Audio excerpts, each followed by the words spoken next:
Assalamualaikum warahmatullahi wabarakatuh. Waalaikumsalam Waalaikumsalam warahmatullahi warahmatullahi wabarakatuh. wabarakatuh. Yang saya hormati Buya Rizal, Bapak Insinyur Sigit Afrianto, dan teman-teman Jamaah Al-Hasani.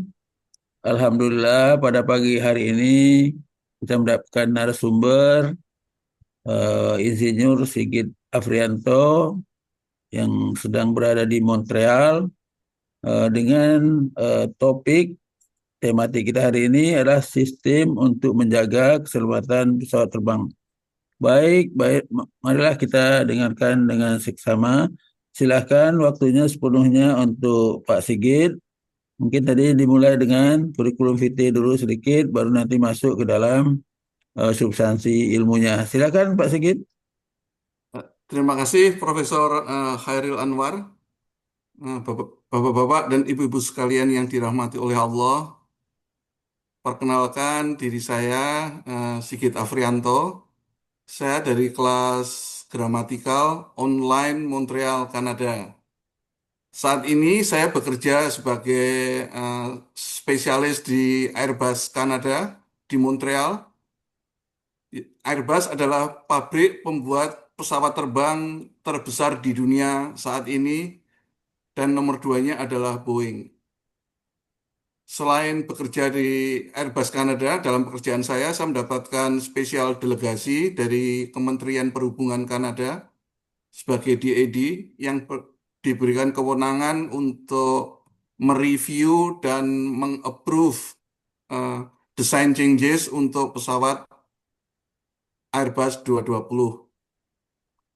Saya dulu lulus dari Universitas Brawijaya tahun 91 dan saya pernah bekerja sebelum di Kanada ini di sebelum di Airbus saya bekerja di Bombardier Aerospace bersama Pak Indro Haryono yang juga anggota Grammatical Al-Hasani. Sebelumnya saya di Brasil tahun 2002 sampai 2003. Sebelum di Brasil saya di Jerman di perusahaan Fairchild Donier dan di Amerika tahun 92 93 dan pertama-tama saya bekerja di PT DI atau Dirgantara Indonesia di Bandung bersama Bapak Habibie. Alhamdulillah dalam pekerjaan saya bersama teman-teman bisa menemukan sesuatu untuk apa itu mengatasi masalah yang ada sehingga hasil karya saya dipatenkan di sekitar 52 negara di dunia ini dan patennya saya tulis di situ yang bisa di Google. Jadi kalau nanti di Google itu di search Sigit Afrianto paten, insya Allah akan ada 3 paten tersebut. Ya, itulah yang bisa saya sampaikan. Jadi saya sekitar kurang lebihnya 34 tahun bekerja di industri pesawat terbang dan saya punya spesialisasi ini karena pengalaman saya. Terima kasih Profesor Khairil Anwar. Kurang lebihnya demikian CV saya. Baik, terima kasih Pak Sigit. Kita lanjut dengan presentasi substansi ilmunya. Nanti setelah itu baru ada video, kemudian diskusi. Mudah-mudahan jam 7.30 semuanya sudah selesai. Amin. Silakan Insya Allah. penuhnya Mhm. untuk Pak Insinyur Sigit. Terima kasih Profesor Khairil Anwar. Jadi pertama kali saya bekerja itu di IPTN Bandung. Pada waktu itu saya bersama Pak Habibie mempunyai satu proyek pesawat, cita-cita Pak Habibie yaitu pesawat N250.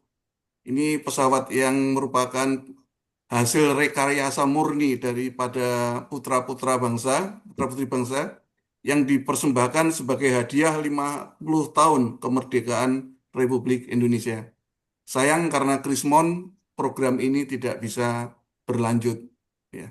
Mungkin slide berikutnya.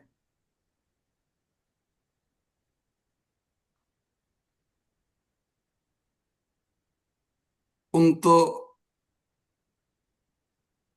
apa itu mengetahui kenapa ilmu pengetahuan itu penting, itu ya. Karena Allah itu menciptakan bumi dan seisinya itu dengan berbagai macam keunikan sendiri.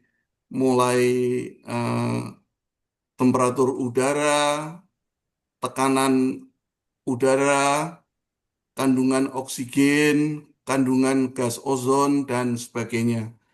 Saya rasa di sini nanti akan banyak para dokter yang mungkin bisa apa itu menambahi apa yang saya sampaikan, barangkali ada yang perlu ditambahi atau yang perlu diluruskan.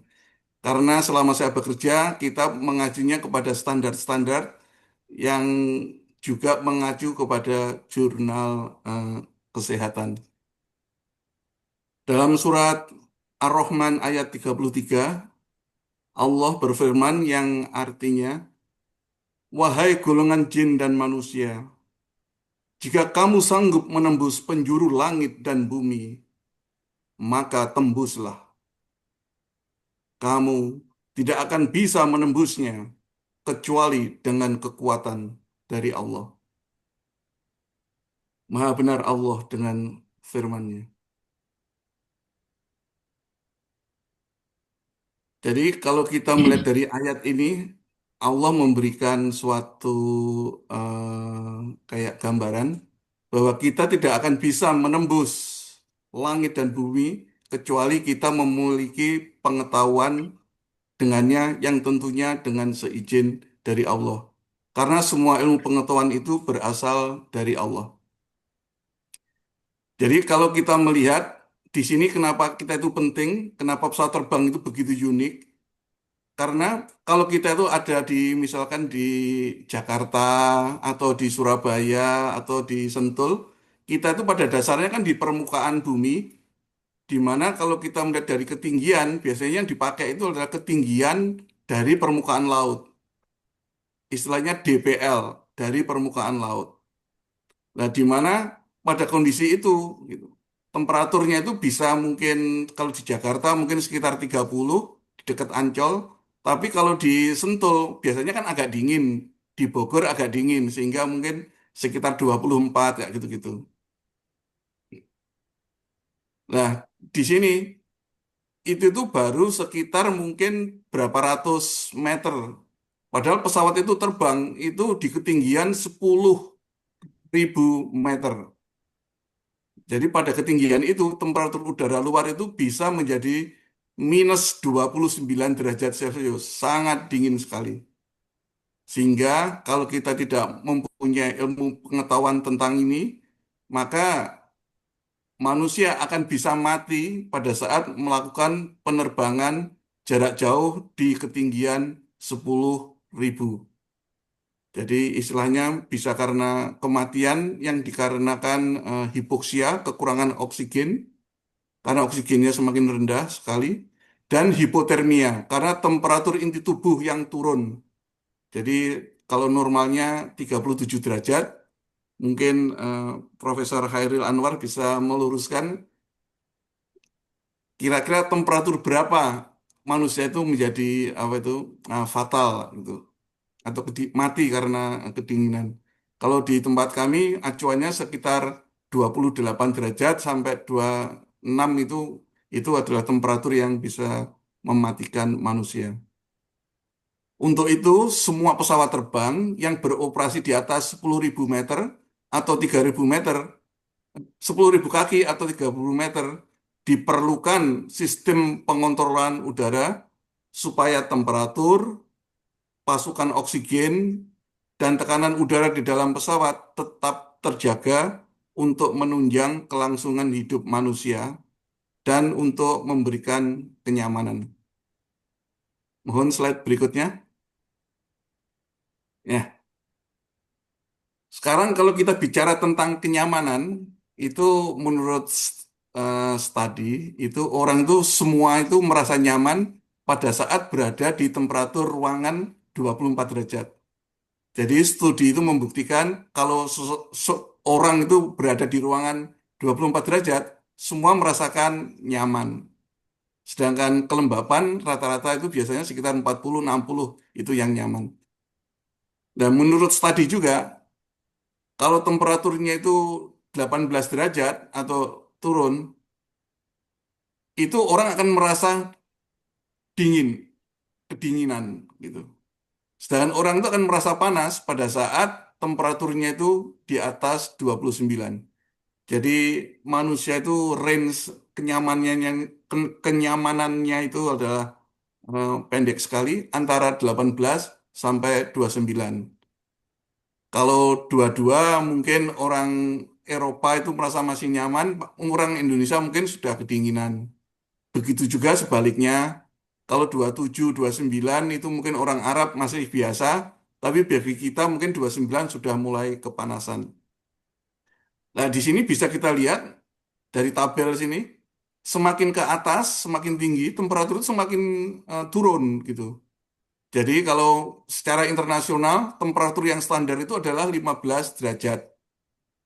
Jadi di Indonesia itu kalau menurut internasional termasuk negara yang tropis. Karena apa? Temperatur udara di permukaan laut lebih dari 15 gitu. Sedangkan di Kanada ini sekarang ini temperaturnya cuma 2 derajat gitu. Gitu. Sedangkan temperatur itu dikatakan musim panas atau temperatur udara panas kalau temperatur udara luar itu 40 derajat. Di mana ini di Arab Saudi atau negara Timur Tengah biasa di sini. Dan kalau temperatur dingin itu standarnya adalah minus 25 derajat. Di mana itu terjadi di Eropa dan di Kanada pada saat musim dingin. Tapi karena Indonesia itu di Khatulistiwa, temperaturnya itu biasanya standar plus 10 atau plus 15. Tapi di Indonesia pun, kalau di permukaan laut di Jakarta itu misalkan 15 itu ya, itu di ketinggian 35.000 itu sudah 50 minus 54 derajat. Sangat dingin sekali. Nah, kalau di ketinggian 40.000 ini, dengan pasokan oksigen yang tipis sekali, gitu ya, manusia itu bisa bertahan kurang lebih hanya 1 atau 2 menit.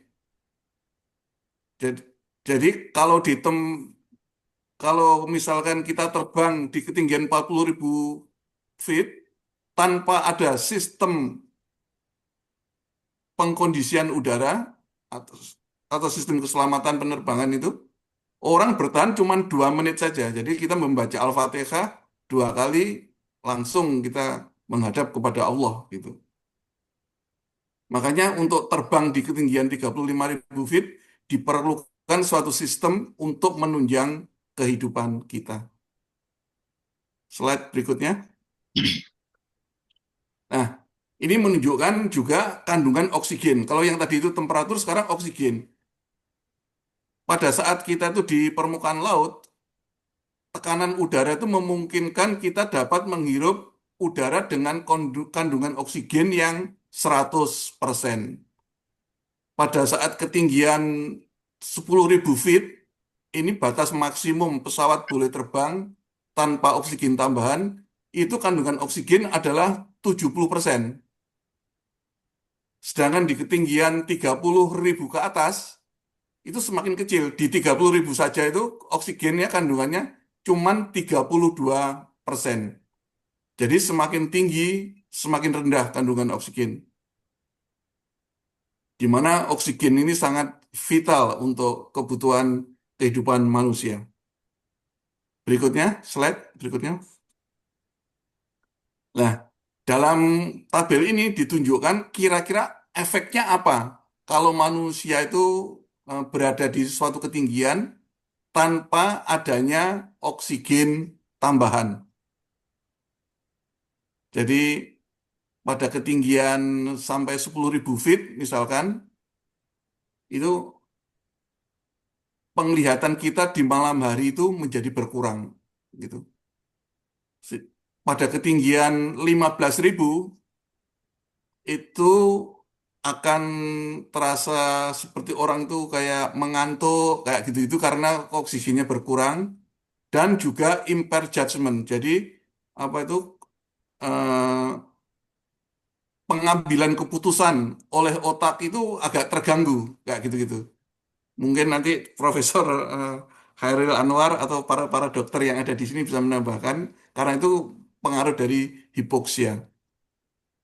Pada ketinggian 20.000 feet, itu koordinasi otak itu sudah mulai terganggu.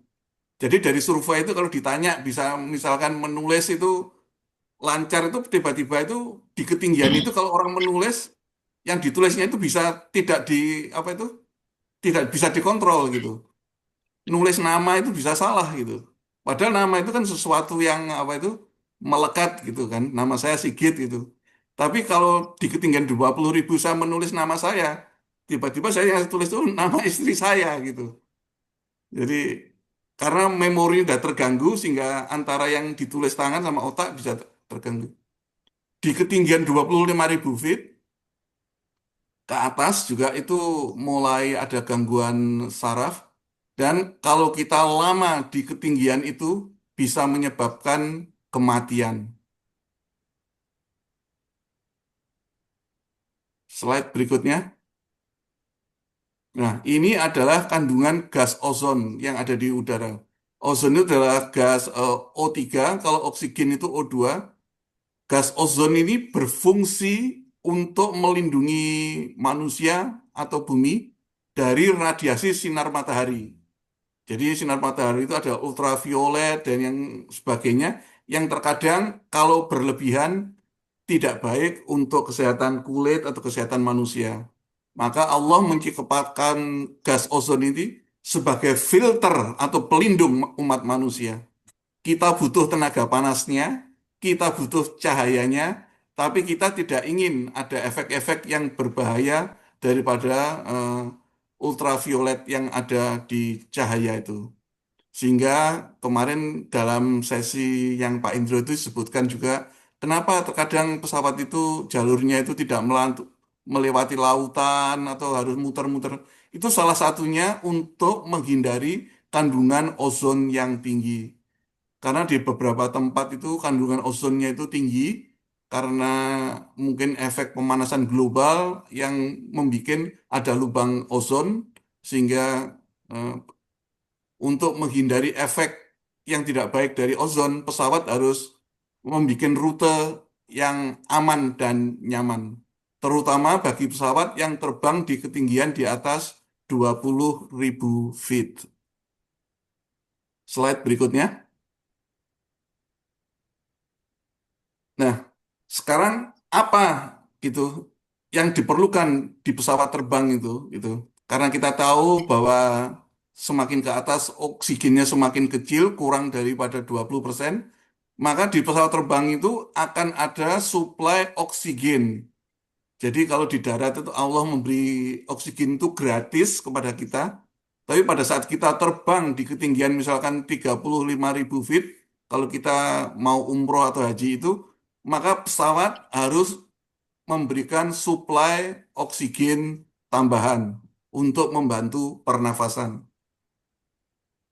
Dan juga, seperti saya katakan tadi, di ketinggian itu temperaturnya sangat dingin sekali, -34, maka di kabin itu akan dihangatkan.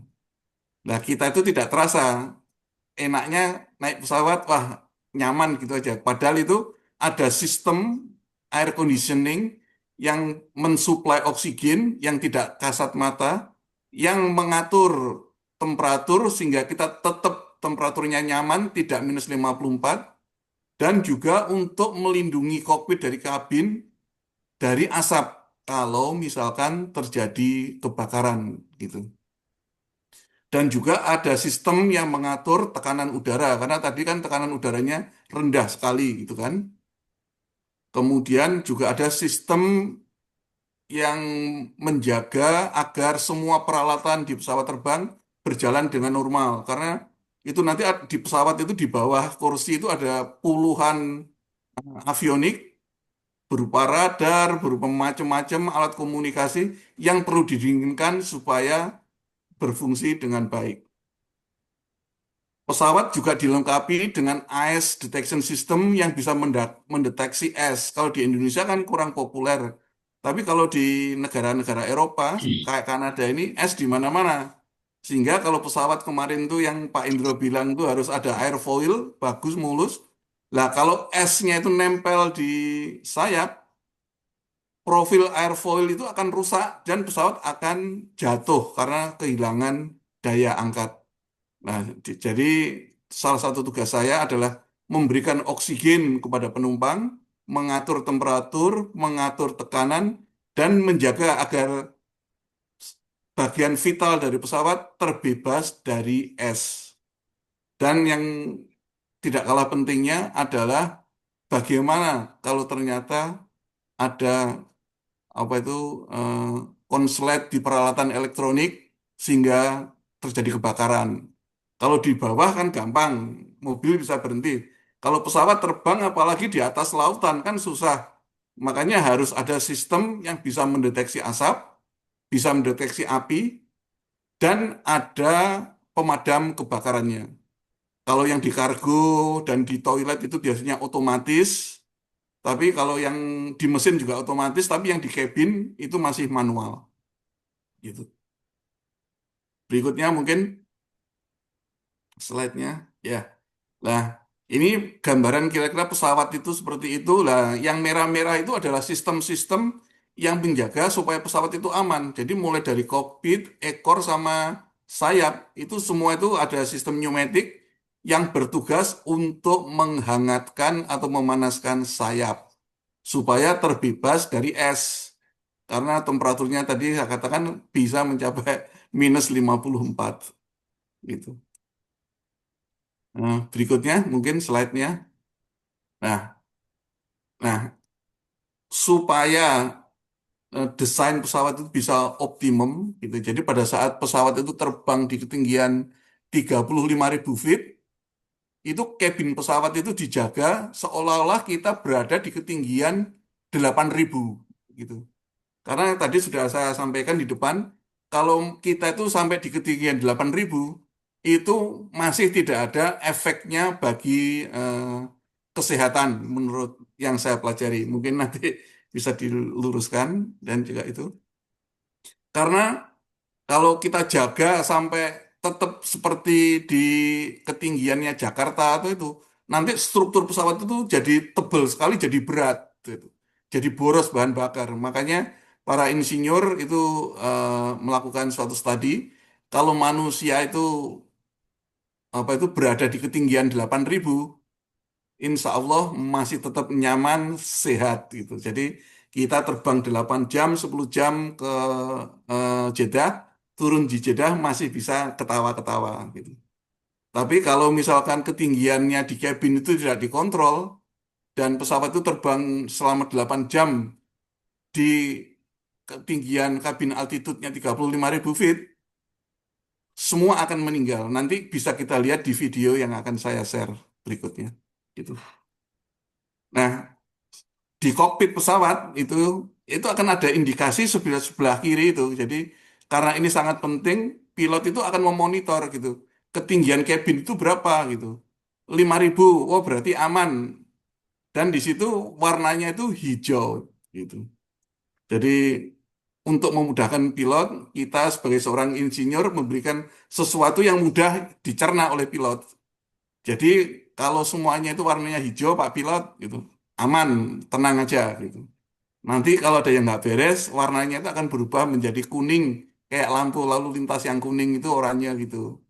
Nah, sedangkan kalau ada kondisi darurat, biasanya akan ada warna merah kayak gitu. Jadi konvensi warna ini sangat membantu karena pada dasarnya kita paham merah, kuning, hijau. Hijau itu jalan terus aman gitu. Merah berhenti, kuning hati-hati. Berikutnya, slide berikutnya. Nah, ini di kargo. Ini sangat penting juga gitu. Karena apa? Kargo itu ada di bawah kursi kita. Pada saat kita naik pesawat itu, kita nggak bisa ngelihat bahwa di bawah kita itu ada kargo kompartemen, ada ruangan kargo yang gede sekali di situ. Ya, isinya macam-macam barang-barang penumpang itu. Makanya selalu ada peringatan di tiket atau di mana-mana dilarang membawa barang yang berharga ke dalam kargo. Karena apa? Kalau misalkan dilarang bawa apa itu bensin apa itu, orang itu menyelundupkan bensin itu. Nah, kalau ada apa-apa kebakar kan satu pesawat yang itu yang susah gitu. Makanya ada apa itu batasan-batasan itu untuk menjaga keselamatan bersama. Jadi untuk menghindari kemungkinan adanya kebakaran di kargo itu akan dipasang smoke detector atau pendeteksi asap. Di mana peribahasa tidak ada asap, tidak ada api. Tidak ada api, tidak ada asap, gitu. Jadi kalau misalkan ternyata ada penumpang yang lalai gitu, dia membawa barang berharga dan ternyata itu terjadi kebakaran, yang sering itu kan juga seperti apa itu kayak power bank gitu loh. Udah diwanti-wanti, kamu nggak boleh bawa power bank barang elektronik. Alah, nggak diperiksa, nggak tahu gitu. Misalkan nggak gitu. Nah, apesnya gitu, naasnya itu power bank tersebut ternyata konslet terbakar, pernah kejadian gitu, akhirnya apa? Di kargo itu terjadi kebakaran gitu. Nah, di kargo ada sistem pendeteksi asap dan ada sistem pemadam kebakaran otomatis. Karena di beberapa pesawat kebanyakan itu tidak ada aksesnya gitu. Karena kargo itu kan pintunya dari samping gitu. Dari nggak mungkin orang itu keluar dari pesawat terus membuka kargo itu nggak mungkin gitu-gitu. Kecuali pesawat-pesawat khusus ada yang pintu khusus dari kabin bisa ke bawah. Tapi sebagian besar pesawat tidak ada gitu. Jadi sekali lagi pesannya, tolong kalau terbang patuhi peraturan jangan membawa barang yang berbahaya ke dalam kargo demi keselamatan bersama. Berikutnya, nah ini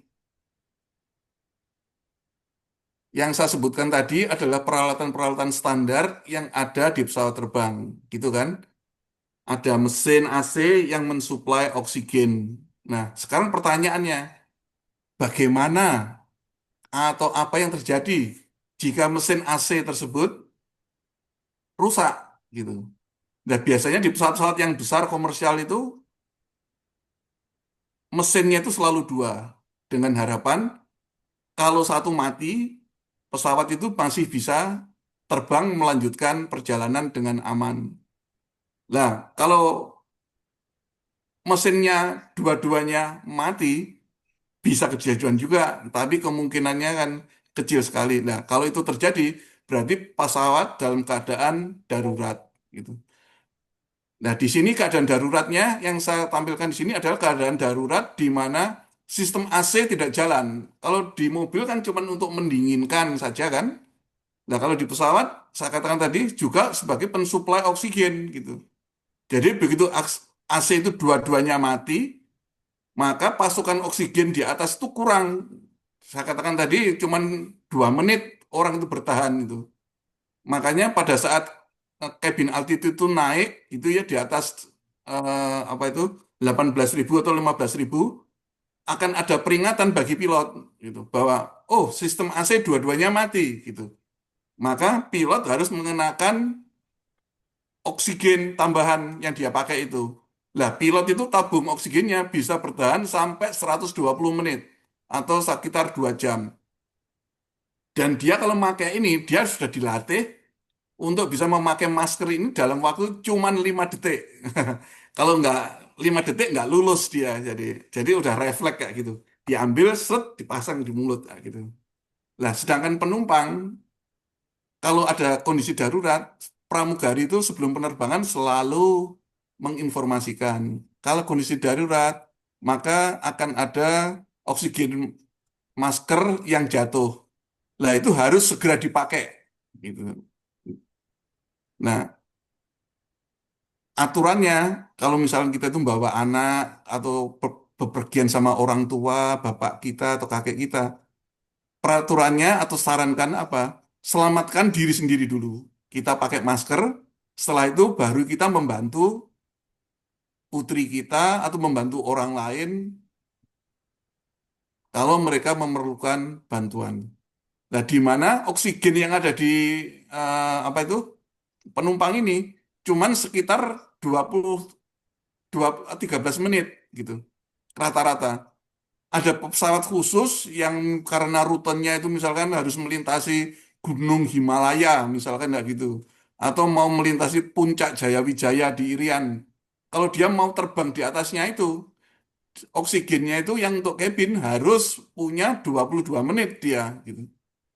Tapi kebanyakan pesawat itu 13 menit karena kalau 22 menit itu kan mahal gitu kan.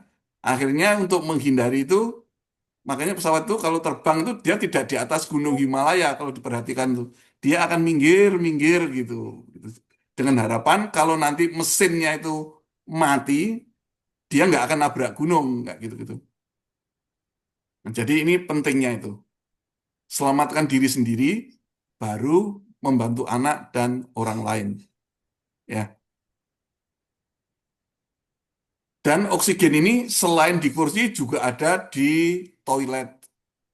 Jadi kalau kita ke toilet, ada kondisi darurat, jangan khawatir, di situ ada oksigen masker juga. Dan juga biasanya ada sekitar 10% tambahan untuk mengantisipasi kalau ternyata ada sistem oksigen yang tidak berjalan. Jadi insya Allah aman gitu. Nah, ke dalam kondisi ini yang dilakukan pilot adalah menurunkan ketinggian pesawat dari 35.000 menjadi ke 10.000 maksimum. Biasanya dia akan terbang di sekitar 8.000 kalau misalkan itu di atas lautan atau di atas persawahan. Tapi kalau di situ ada gunung-gunung, maka dia biasanya akan ya ke 10.000 lah atau melipir-melipir kayak gitu. Melipir itu apa ya? Minggir gitu ya, menghindari. Karena saya katakan kalau kita di atas 25.000 feet itu selama lebih dari 2 menit, itu bisa fatal akibatnya. Berikutnya, slide. Nah, selain itu, di dalam kabin pesawat juga ada peralatan darurat, yaitu P3K. Ini isinya ya obat-obatan ringan, perban, banyak macam itu mungkin eh, ada khusus untuk standar di penerbangan gitu ya. Selain pertolongan darurat P3K, ada juga tabung oksigen. Ini misalkan ada orang itu bepergian kena serangan apa itu pernafasan, dia sulit bernafas, itu ada tabung oksigen. Di sini itu bisa bertahan selama 60 menit. Ya. Biasanya ada 4 atau 5 biji tergantung jumlah penumpang dan jumlah apa itu oksigen yang diminta oleh maskapai penerbangan, di mana satu botol ini bisa digunakan untuk 2 orang, ya, gitu-gitu.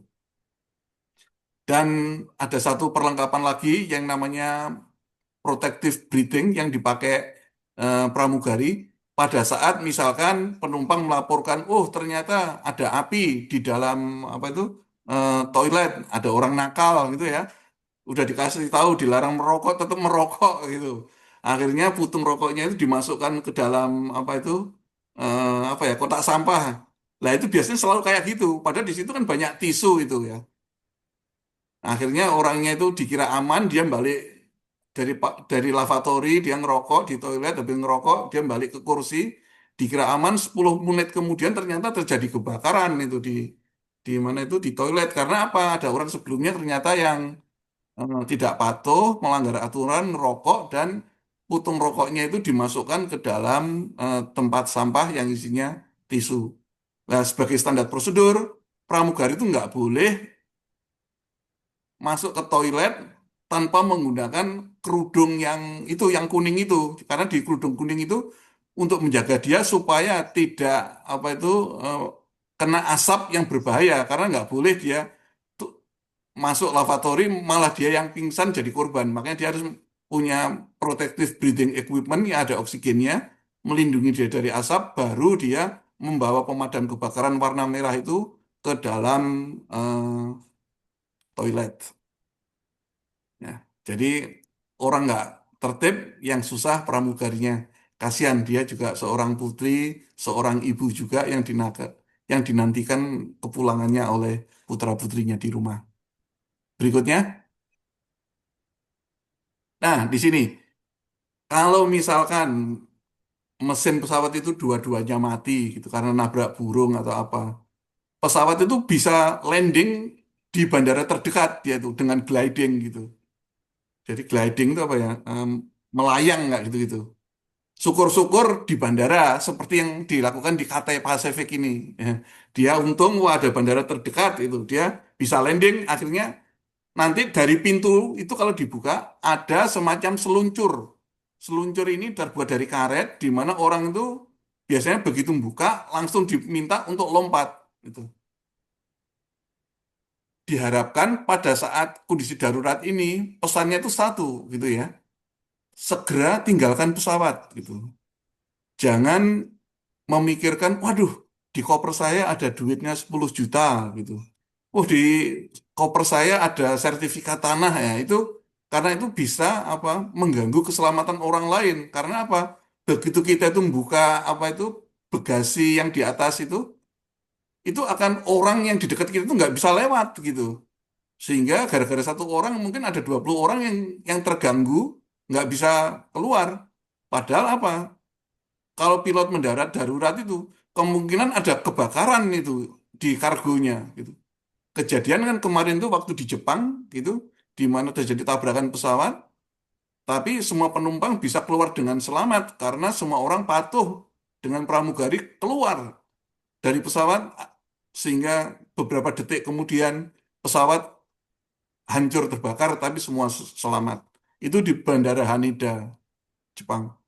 Nah, kalau kejadiannya di atas lautan, seluncur yang warna yang itu karet itu bisa menjadi rakit dia itu. Nah, inilah pengorbanan pramugari dan pengorbanan pilot. Biasanya pada saat kondisi darurat itu, pramugari dan pilot itu akan menjadi orang terakhir yang meninggalkan pesawat gitu.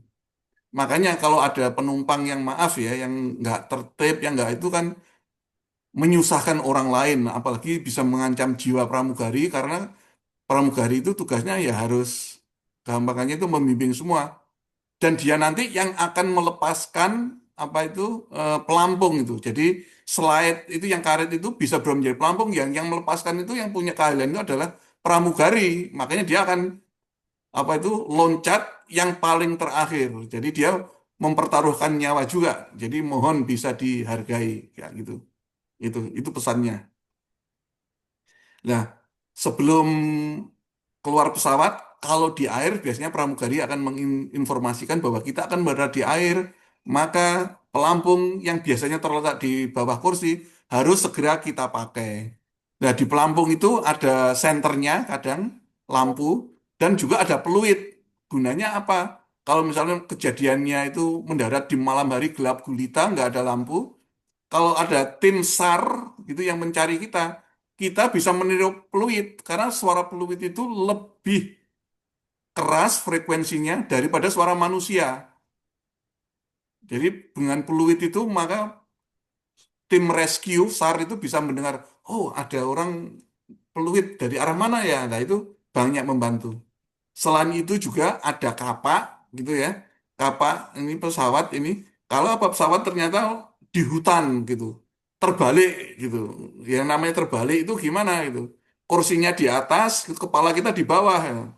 Nah ini turunnya gimana? Nah itu ada kapak itu yang bisa digunakan. Nah ini pramugari dan pilot itu sudah dilatih untuk bisa menggunakan kapak itu untuk membuka pintu darurat atau membuka kaca atau mana saja yang diperlukan untuk keperluan emergensi keluar. Juga ada megafon, ada dan lain-lain. Berikutnya, nah ini di lavatory. Nah, saya katakan tadi selalu ada peringatan no smoking atau dilarang merokok, gitu ya. Nah, kalau toh ada yang ternyata nakal, kita para insinyur sudah menyiapkan alat pendeteksi asap di atas itu, ya dan alat pemadam api di kota sampah yang ada di situ. Nah, dan hukumannya kalau di luar negeri itu berat sekali kalau misalkan kita itu merokok di lavatory atau kita merusak smoke detector yang ada di lavatory itu. Gitu. Berikutnya, nah kalau misalkan ada pesawat itu tidak dilengkapi dengan sistem penambah oksigen tambahan, tidak dilengkapi dengan sistem pengontrol temperatur, dan tidak dilengkapi sistem pengontrol tekanan, banyak itu, terutama pesawat kecil itu, maka secara regulasi dia tidak boleh terbang lebih dari 10.000 kaki atau cuma 3 kilo saja. Karena dengan 10.000 kaki itu orang itu masih bisa lah, oksigen itu masih cukup walaupun masih tipis, temperaturnya juga dingin-dingin, jadi kalau pakai jaket yang tebal itu masih bisa, tidak akan sampai mengakibatkan kematian karena tidak mencapai -54 gitu. Nah, sedangkan bagaimana dengan negara-negara tertentu yang punya airport di ketinggian itu, seperti di Tibet itu, dia ketinggiannya itu airportnya itu 14.000. Kemudian di Bolivia itu ada yang sampai 13.000 juga di Amerika. Nah, itu pesawat itu akan punya sistem khusus. Jadi tidak semua pesawat diizinkan terbang ke sana. Nah, ini salah satu kejadian, ada pesawat Helios sebelah kiri itu dengan flight 522, dia itu dari Lanarka eh, Siprus ke Yunani pada pada bulan Agustus 2005, di mana pesawat ini karena kelalaian manusia, dia menyebabkan seluruh penumpang di pesawat itu meninggal dan menjadi tragedi penerbangan nasional. Berikutnya, nah, pesawat-pesawat yang baru itu kita bikin untuk meningkatkan keselamatan penerbangan, keselamatan bersama, belajar juga dari musibah-musibah yang ada, maka kita bikin pesawat itu yang mudah. Karena di pesawat itu ada puluhan instrumen dengan puluhan indikator, kita bikin gampang. Jadi prinsipnya itu dark cockpit filosofi atau kokpit gelap. Jadi pada saat terbang, walaupun itu banyak perlengkapan itu, yang di atas ini, yang vital ini ya, kontrol panel ini, semuanya itu gelap aja, hitam aja gitu. Nah, selain itu ada juga namanya kayak skematik yang sebelah kanan itu untuk menunjukkan sistem keselamatan di pesawat itu gimana gitu. Kalau semua warnanya hijau, konsensusnya apa? Berarti semua aman gitu. Wah, hijau sama putih aman lah. Nah, begitu ada yang kuning ini, wah berarti dia perlu, perlu melakukan suatu tindakan. Dan pilot itu sudah dilatih kalau kondisi ini seperti apa. Kita sebagai insinyur sudah memberikan suatu panduan apa yang harus dilakukan oleh si pilot untuk memperbaiki keadaan supaya pesawat tetap selamat. Jadi itu kalau ternyata itu ada sesuatu yang merah, berarti keadaan bahaya dan tindakan perlu dilakukan dengan segera. Nah, slide berikutnya,